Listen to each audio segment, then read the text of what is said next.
እግዚአብሔር አስቀድሞ የተወሰኑ ሰዎችን መርጧል። ለእነርሱ ብቻ እንዲሞት ልጁን ልኳል። ልጁ መጥቶ የሞተውም አስቀድሞ ለተመረጡ ለጥቂት ሰዎች ብቻ ነው እንጂ ለዓለም ሁሉ አይደለም የሚል ትምህርት አላቸው። ስለዚህ ኢየሱስ እርሱ የዓለም ቤዛ ነው የሚለውን ሳናሳምን እንደው ማርያም የዓለም ቤዛ ናት ምናምን የሚለው ላይ እሱ ቀጥሎ የሚመጣ ነው ራሱ። እሱን የምናሳምናችሁ ቀጥለን ነው። ሊሚትድ አቶንመንትን ውስን ቤዞትን ግን በተመለከተ ወንድማችን ያነሳው ነገር በራሱ በትክክል የተረዳው አይመስልም። ምክንያቱም የውስን ቤዞት እሳቤ ኢየሱስ ክርስቶስ ለዓለም አልሞተም የሚል አይደለም፣ ወይ ደግሞ የኢየሱስ ክርስቶስ የመስዋዕትነት ስራ ለዓለም የቀረበው ፈር አይደለም የሚል አይደለም። ሰላም ለእናንተ ይሁን። ወንድማችን የተናገረውን በራሳቸው በፕሮቴስታንቶች ማስረጃ ሰተን እንመልስለታለን። ከሀገር ውስጥም ከሀገር ውጭም አድርገን ሊሚትድ አቶንመንት ወይም ውስን ቤዞት አለ የሚባለው ትምህርት ኢየሱስ ለዓለም አልሞተም የሚል አይደለም ማለት የምር ትክክል ነው? በፍጹም ስህተት ነው። እና ሆን ብሎ ኢንቴንሽናሊ ነው እየዋሸም ያለው ይመስለኛል። ምክንያቱም ያው ስታዩት ራሱ የሚያሳፍር ትምህርት ነው። ይህ የሚያሳፍርና የሚያሸማቀቅ ትምህርት ፕሮቴስታንት ውስጥ ስላለ እዚህ ቲክቶክ ላይ ያሉ ሰዎችን የተወሰነ እንደው እንዳይደነግጡበት ይሄ በሌላው ቤተ እምነት ተቂያ የሚሉት አለ ቅዱስ ውሸት እንደዛ እየፈጸመ መሆኑ ነው። ለማንኛውም ማስረጃ ላሳያችሁ። ከራሳቸው እንግዲህ የእምነቱ ሰዎች ውስጥ ውስን ቤዞት ወይም ሊሚትድ አቶንመንት ኢየሱስ ለእያንዳንዱ ሰው አልሞተም የሚል ትምህርት እንደሆነ ተመልከቱ። ከራሱ ከወንድሙ ጀምር። ሊሚትድ አቶንመንት ማለት ምን ማለት ነው ሲባል እንደ መግቢያ ያክል ሊሚትድ አቶንመንት ወይም ውስን ቤዞት የሚባለው ይሄ ከላይ ያየናቸው ሁለቱ ትምህርቶች አሉ። ሰው በኃጢአት ወድቋል። ከወደቀው የሰው ዘር ውስጥ እግዚአብሔር ደግሞ መርጧል፣ የሚያድናቸውን መርጧል።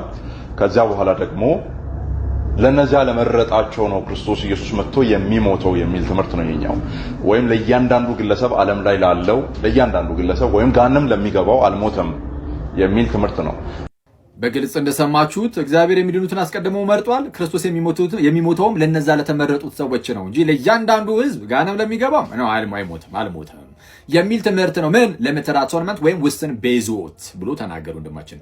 ተጨማሪ ማስረጃ ከዚሁ ሀገር ስሜ ታደሰ የተባለ ልክ እንደዚህ አንድ ፕሮቴስታንት መምህር ደግሞ በዚህ የተከዳው እውነት በተሰኘ መጽሐፉ ላይ እንዲህ ይላል። ገጽ 53 ላይ ስክሪናችሁን ተመልከቱ። መላይ በደንብ አድርጋችሁ ትኩረት አድርጉ። ምን ይላል? ክርስቶስ የሞተው ለተወሰኑ ሰዎች ነው እንድንል ግድ ይለናል ይላል። ክርስቶስ የሞተው ለተወሰኑ ሰዎች ነው እንድንል ምን ይለናል? ግድ ይለናል። ከላይ ያሉትን ሶስቱም ያወግዛል። ቀጠል አድርጉ ሲያብራራ ሶስቱንም ማለት ነው። አራተኛውን ያጸድቃል። ቢብሊካል ነው መጽሐፍ ቅዱሳዊ ነው ብሎ ይሄው እንደዚህ ነው የሚያምኑት። አይ እኛ ሀገሮቹ ናቸው እውቀት የላቸውም ትሊዮን ወደ ውጭ ይዞ ይሉጣ። ለምሳሌ ጆን ማካርተር ምን ይላል? ጆን ማካርተር ማለት እንግዲህ እውቅ የሆነ እዚህ በሪፎርመር ቲዮሎጂ ኮንቴምፖራሪ የሆነ በደም ተጠያቂ ሊሆን የሚችል አይነት ስኮላር ነውና እዚህ ጉዳይ ላይ ተጠይቆ እንዲህ በዚህ መልኩ አብራርቷል። We all believe in a limited atonement, right? Because if he actually died for the whole world, then the whole world is saved. So we can't go there because there is a hell and it's full of people, in fact most people. So the atonement is limited. Then the question is, who limits it? Do we limit it or does God limit it? And the answer to that question biblically is crystal clear. God limited it. He limited it to the elect. Okay, ምን አለ ጆን ማካርተር ደግሞ አይ በቃ እኛ የመቼስ ይሄንን ነው የምናምነው የቱን ሊሚትድ አቶንመንት ወይ ውስን ቤዞትን እናምናለን። ለዓለም ሁሉ ቢሞት ኖሮማ ኢየሱስ አለ ለዓለም ሁሉ ቢሞት ኖሮ በቃ ይሄ ዩኒቨርሳሊዝም ነው፣ ዓለም ሁሉ ይድን ነበረ፣ ሲኦልም አይኖርም ነበር አለ። ሲኦል የኖረው ለዓለም ሁሉ ስላልሞተ ነው ኢየሱስ። ስለዚህ በቃ ያ አቶንመንቱ ቤዛነቱ ውስን ነው፣ ሊሚትድ ነው አለ። ከዛ በኋላ አንድ ጥያቄ ጠየቀ። ማን ነው ይሄንን ውስን እንዲሆን ያደረገው ግን ማን ነው? እኛ ነን ወይስ እግዚአብሔር ነው አለ። እኛ ስላላመንን ወይስ ራሱ እግዚአብሔር? ራሱ እግዚአብሔር ለራሱ ክብር አለ። ራሱ እግዚአብሔር በቃ ገድቦታል ቤዛነቱን አለ። አይተዋል። ለሁላችንም እንዳይሆን ገድቦታል። ጆን ማካርተር ነው ያለው። ልጨምርላችሁ? ኦኬ እሺ እንጨምራ። ማን እንግዲህ በፕሮቴስታንት ውስጥ አሁን ላይ ካሉ በጣም እውቅ የሆኑ ዲቤተሮች ምናምን እነዚህ ዲቤት ከሚያደርጉ ሰዎች ውስጥ አቃቤ እምነቶች ውስጥ አፖሎጂስቶች ውስጥ አንዱ ጄምስ ዋይት ነው። ጄምስ ዋይት እንዲህ ይላል።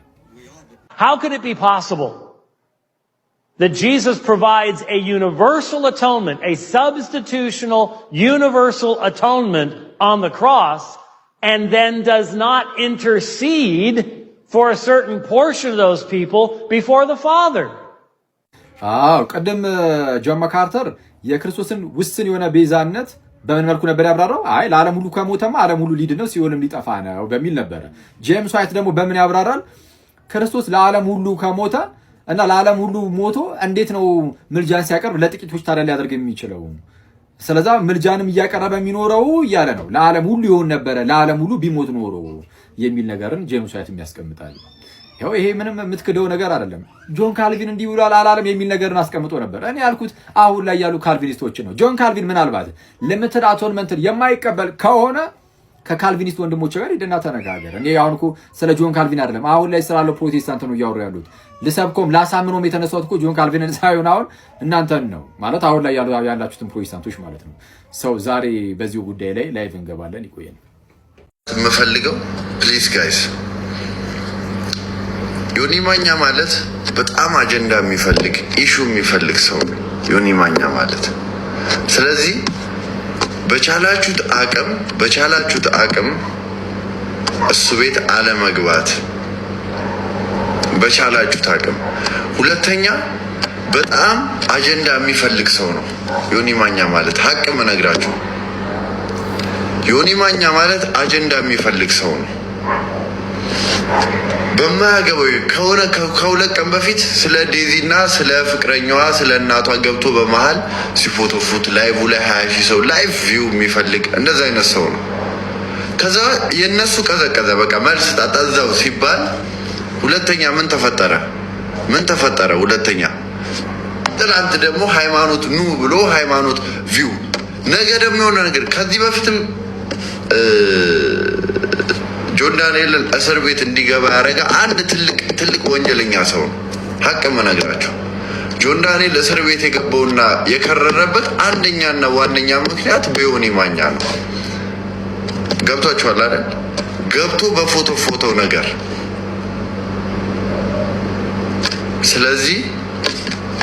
ስለዚህ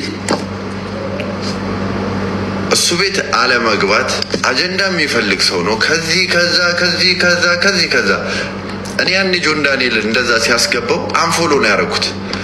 ሄጄ በኢንቦክስ ሰድቤዋለሁ። እሱን ላይቭ ላይ ካስጠቆረ በኋላ ቀጣይ ደግሞ ሰውን ሲገለበጥበት ከዚህ በፊት ከ3 ወር ከ4 ወር በፊት እስልምናን ሰድቦ የእስልምና እምነት ተከታዮችን እንዳለ አጥረርጎ ተሳድቦ አይደል እንደ አካውንቱን ያዘጉበት ቤተሰቦች። ከዛስ አሁን ሲመጣ ምን አረገ? አለሳልሶ ፎሎወር ሰበሰበ። ስለዚህ ለሱ ስትራቴጂ እባካችሁ አትነዱ። በጣም ተደጋጋሚ ከዚህ በፊትም እንደዚህ እስልምናን በማንጓጠጥ በመሳደብ የሚታወቅ ሰው ነው። የሆነ ሃይማኖት ሲይዝ የሆነ ሃይማኖትን የሚሳደብ ሰው ነው። ትናንትና ደግሞ ወንድሞች ገብተው እንትን ሲል በጣም እንዲያወሩ አልፈቀደም። መሀል አፋፋቸውን እያለ ነበር። ስለዚህ ፕሊዝ አንደኛ እሱ ቤት አለመግባት፣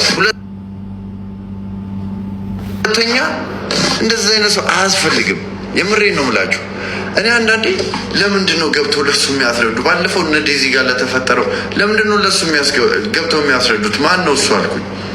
የእነሱ የቤተሰብ ሚስጥር ነው፣ የግላቸው ሚስጥር ነው። ለምንድን ነው እላለሁ። የምሬን ነው የምላችሁ። ስለዚህ ተከፍሎት የሚሳደብ ሰው ነው፣ ተከፍሎት የሚናገር ሰው ነው። ስለዚህ ፕሊዝ ኢግኖር አድርጉት። አያስፈልግም እንደዚህ አይነት ሰው። ወከባ ነው የሚፈልገው። ነገ ደግሞ ባለፈው ምን አለ እፎይ ጋር 30 ሺህ 20 ሺህ ሰው እየገባ ነበረ። የእፎይ ላፍ ሰው እየተከታተለ ነበር። ከዛ ምን አረገ? እስቲ ምን እንዳረገ ነገር በጌታ እሱ እንደው አጀንዳ የማይፈልግ ሰው ከሆነ ምን አረገ? ዮኒ ማኛ እፎይ 20 ሺህ 30 ሺህ ሰው እየገባ እፎይ ሲሆን ወሬው ምን አረገ? እስቲ የትኛው ሙስሊም ነው አለ እግዚአብሔር ላይ ብለ የትኛው ሙስሊም ነው? ቪዲዮም ሰርቷል። እኔ እፎይን ጠራለሁ። የትኛው ሙስሊም መጥቶ እኔ ላይቭ ላይ እፎይን ካሳመነ አለ እኔ ሙስሊም ሆናለሁ አለ። እሱ ሙስሊሙን ፈልጎ ይመስላችኋል? የትኛው ሙስሊም አይሸወድም በሱ። የትኛው ሙስሊም በሱ አይሸወድም። ምን ፈልጎ ነው እንደዚህ ያለው? አጀንዳውን ፈልጎት ነው። እፎይ መባሉን ስለፈለገ እኔ ቤት አስገቡትና ሙስሊም ይምጣና ዲቤት አድርጎ ከዛ ወንድ ሙስሊም ካሳመነው እኔ ሙስሊም ሆናለሁ። እንዲሁ እኔ ማኛ ሙስሊም ሆን ከአንዴም ሁለቴ እኮ ሙስሊም ሆኗል። ከአንዴም ሁለቴ ሙስሊም የሆነ ሰው እኮ ነው። በቃ አለቀ። እንደዚህ አይነት ሰው ነው። አሁን ጸጉሩን ስላስተከለ ሌላ ሰው እንዳይመስላችሁ ራሱ ዮኒ ማኛ ነው። ከዚህ የዛሬ 4-5 ዓመትም የነበረው ነው። ስለዚህ እንደዚህ አይነት ሰው በተለይ ሃይማኖት ነገር ላይ የማይወክል ሰው ስለሆነ ማስወጣት፣ በቃ ማስወጣት። አንዳንድ ሰው ይረሳል። አሁን በጣም የሚገርመኝ ይረሳል። ስንት እኔ እንዲህ ብሔር ነኝ እያለ እንዲህ ብሔርን ሲሳደብ የነበረ እኔ እንዲህ በቃ አትመጣም ማርያም ቤዛ አይደለችም ያለም በቃ አትመጣም ማርያም ቤዛ አይደለችም ያለም። በፕሮቴስታንቱ ዘንድ እውቅ ዘማሪ ነው። ቲክቶክ ላይ ባለው ጊዜ ደግሞ እኔ ብዙ አሉባልታዎች በማቀነባበር ከእህቶች ተርታ ማን ነው ከአሉባልተኞች ተርታ የተመደበበትን ጊዜ ነው ማቅለት።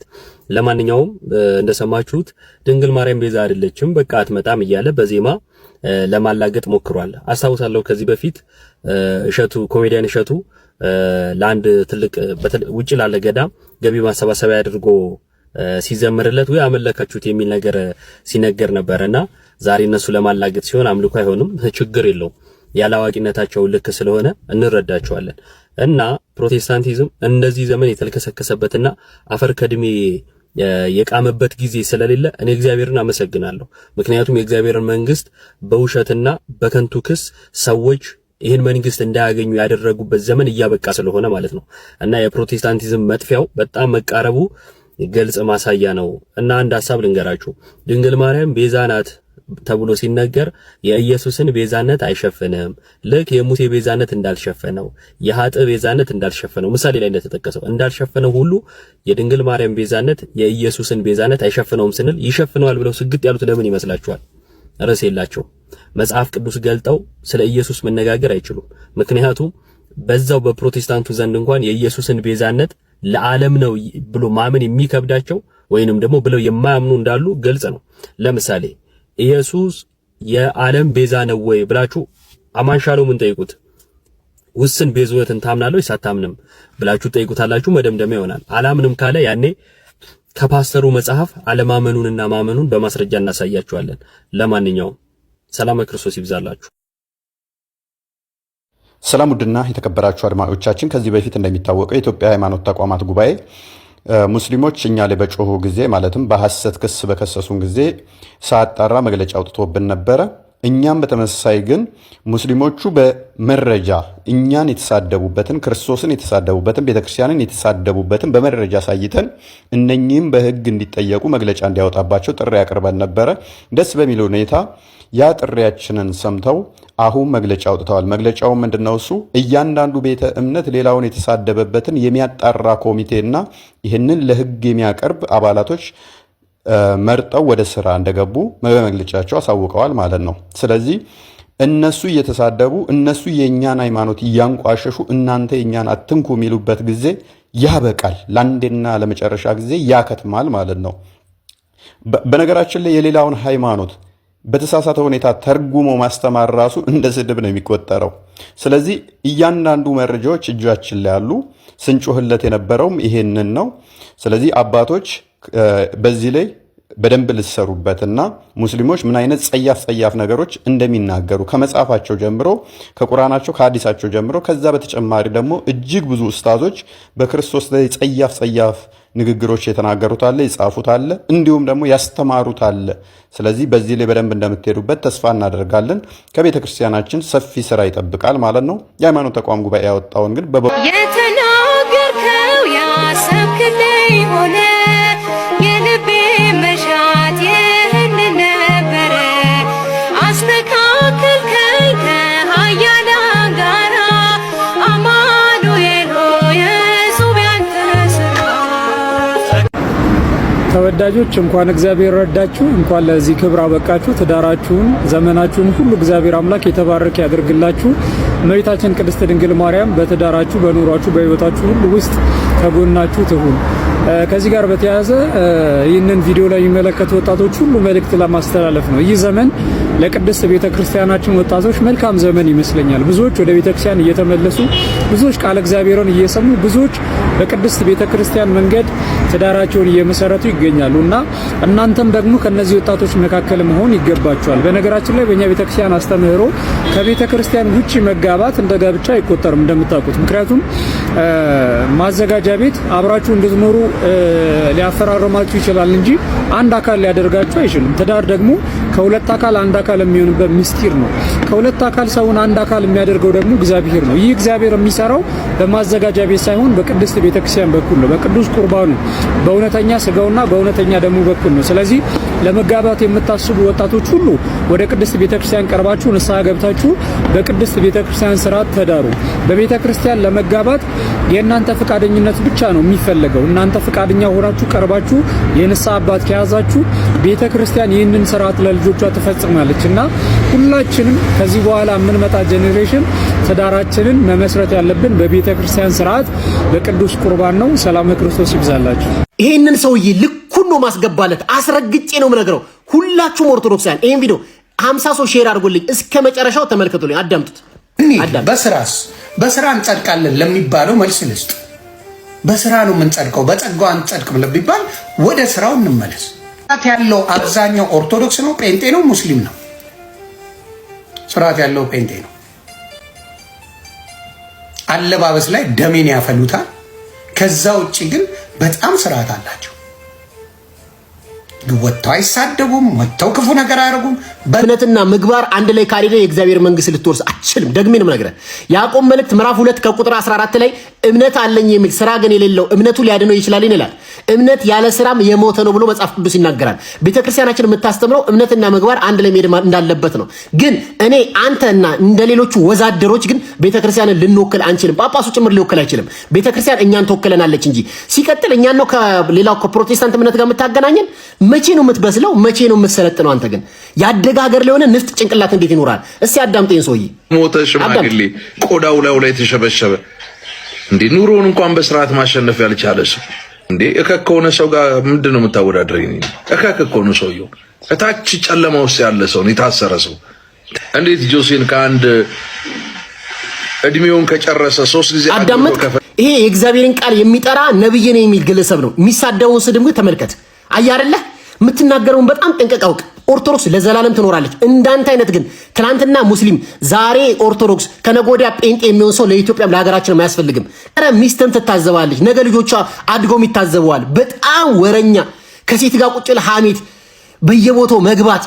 አንተ ቢያንስ ቁረበናት። እግዚአብሔርን በጣም ምትቀፍ ዘገናኝ ሰው ነህ። የአልዓዛር መቃብር ውስጥ ነው ያለሁት። ብዙ ጊዜ እዚህ ቦታ ስመጣ በጣም ሰልፍ ስለሚበዛ እኔ ውስጥ ገብቻ አልሳለም፣ ከውጭ ነው። ምክንያቱም አልዓዛርም ወጥቷልና እሱ የሞተና የተቀበረው ቆጵሮስ ነው በሚል ያው ስንፍናዬም እንዳለ ሆኖ ረጅም ሰልፍ ስለሆነ ከውጭ ተሳልሜ ነው የምመለሰው። ዛሬ እዚህ ቦታ ላይ ስመጣ አንድ ነገር ሐሳብ ብልጭ አለልኝ። ምንድነው? አልዓዛር ከሞተ በኋላ ይህንን መቃብር ሰዎች መጥተው በጣም ይጎበኙታል፣ ፎቶ ይነሳሉ። ክርስቶስ ሲያስነሳ ሰዎች መቃብርህን ይጎበኛሉ። መነሳትህ ብቻ ነው ዋናው ነገርና መነሳትህ ከተረጋገጠና እሱ ድንቅ ስራውን በአንተ ላይ ከሰራ በኋላ ሰዎች ያንተ መቃብር እየመጡ ይጎበኛሉ፣ ፎቶ ይነሳሉ። ምናልባት እኮ ተቀብረ ብትቀር ኖሮ ዞር ብሎ አይሁም ነበረ። እግዚአብሔር ያስነሳውን ሰው ሁልጊዜ የእግዚአብሔር ስራ ምስክር ይሆናል ነው። ሁለተኛው አልዓዛር ወደ ኢየሩሳሌም ከተማ መግባት አይችልም ነበር በሕግ። ምክንያቱም የአልዓዛር ቆሞ መሄድ ራሱ የክርስቶስን ኃይል የሚመሰክር ወንጌል ስለሆነ ማለት ነው። እግዚአብሔር በእኛ ድንቅ ስራውን የሰራ እንደሆን ሌላ ንግግር መናገር ሳያስፈልገን እኛ ራሳችን የእግዚአብሔር ኃያልነት ምስክሮች እንሆናለን። በዚህ ምክንያት የእግዚአብሔርን ነገር መስማት የሚፈልጉ ሰዎች እኛን ማየት አይፈልጉም፣ የማይፈልጉ ሰዎች እኛን ማየት አይፈልጉም። እግዚአብሔርን ማድነቅ ለሚፈልግ ሰው ግን እኛ ራሱ ወንጌል እንሆናለን። አልዓዛር ቆሞ መሄዱ ብቻ ራሱ የክርስቶስን ኃይል ያሳይ ነበር። ይሄ በብዙዎቻችን ሕይወት ሳይገጥመን አይቀርም። እኛ ቆመን መሄዳችን በራሱ ለሱ ኃያልነት ምስክር